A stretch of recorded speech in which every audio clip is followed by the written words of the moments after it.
Cette hantise de l'ordre s'est traduite très tôt dans l'histoire du régime communiste chinois par la crainte d'une sclérose même du système, d'une bureaucratisation du système.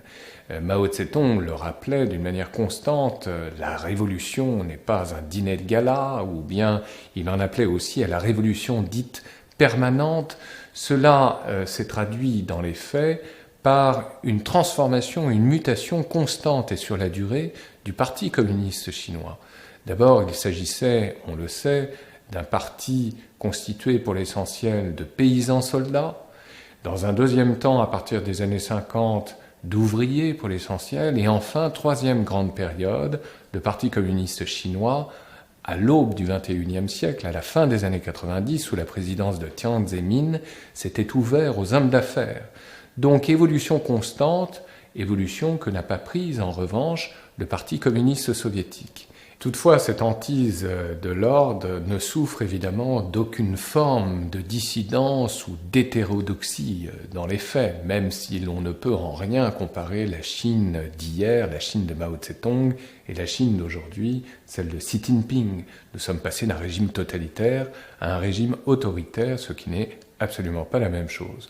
Alors rappelons quelques grandes figures de la dissidence chinoise qui ont eu maille à partir avec l'État parti précisément et sa répression.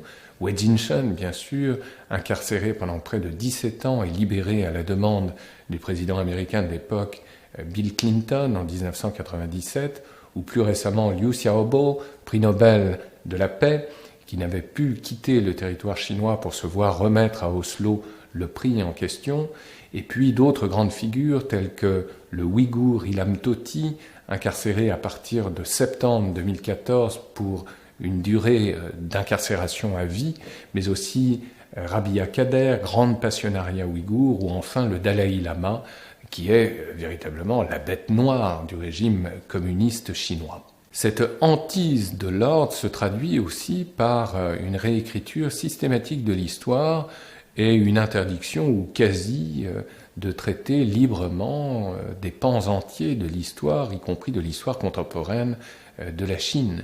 Je pense en particulier à la révolution culturelle et les difficultés, notamment pour un grand historien comme Xu Youyu, d'aborder librement la question douloureuse aujourd'hui encore de la révolution culturelle de 1966 à 1976, ou bien encore la période en amont dite du grand bond en avant, 1958-1962, et ses 40 millions de morts. Yang Tishang, grand historien chinois, se voit totalement censuré en Chine même pour ses travaux.